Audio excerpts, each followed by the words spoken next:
Hey, what's up guys, Johnny.Tcustoms here with my very first showcase video. I've had this channel up for a while and I meant to upload my Infinity War showcase, but that was delayed because I couldn't get some parts and I kept on making figures. So that should be up soon, but in the meantime I have a showcase for Ant-Man and the Wasp, which I am seeing later tonight. Well, not really, I'm filming this on the 4th of July, but when I'm uploading this, I will probably be on my way to seeing it. So obviously here today I have made Ant-Man and Wasp to showcase for you. So let's just get into the showcase. So first up here we have Ant-Man. Ant-Man was a relatively simple figure. As you can tell, there wasn't much detail on the back. All of the detail except for the base black color was painted by me. The paint job on this really is not the best, but it is the best I can personally do. So the paint job is pretty self-explanatory, but what I really want to talk about is the helmet. So obviously for the base I used an Ant-Man helmet, like the Lego one, and I actually filled in the gap, like the gap that's in the mouth, and then I added these the little parts at the bottom, like the gunmetal black ones. That was me, and then I painted it my own silver color and added and painted on the details. So yeah, that's pretty much it for Ant-Man. Pretty simple figure. So now let's move on to the Wasp. The Wasp is slightly more interesting than Ant-Man, considering that it's not just a paint job and a custom helmet. It is that to an extent, but as you can tell, I added curves to the torso. So let's see, we compare it to Ant-Man's torso. It's like a normal Lego torso on Ant-Man, and then here I added curves with a Dremel. Obviously all the painted details.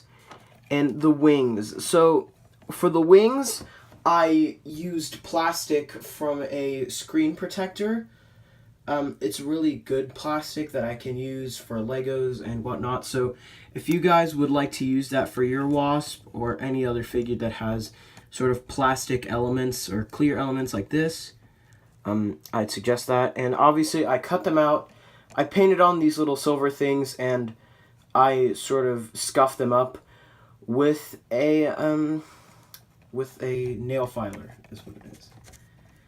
And the helmet was an interesting process. So I actually used a Ant-Man helmet as a base for Wasp's helmet, which shouldn't be very hard to tell. And I filled in the gap, and I actually just covered like the whole front of the face just in clay. Or I don't use clay, I don't know, it's this thing called like Miro Soft, I don't know, I found it at Michael's, and it's pretty good sculpting material. This is what I use for all my sculpted elements. But off topic, that is what I used for the face, and that's how I sort of got it like flat like that. And for the sides, you can tell that these are different than Ant-Man's. Those little points are toothpicks, and the little round things are clay. And then, obviously, I painted all the details on. So that's pretty much it for this showcase. Let me just get one more little money shot with Ant-Man and Wasp here to pull little moose figs. Haha, big funny. Alright. So that's pretty much it for this showcase today.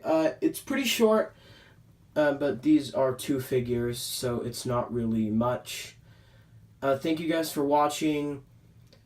Let's see what I have to promote. My Instagram, Johnny.Tcustoms, where you can see lots of customs that I may or may not be showcasing in the future. I'm definitely doing the Infinity War showcase soon. Even though that movie isn't really relevant anymore, I still have a ton of figures I made for it that I would love to showcase for you guys. So that's it for today, and I'll see you guys next time. Goodbye.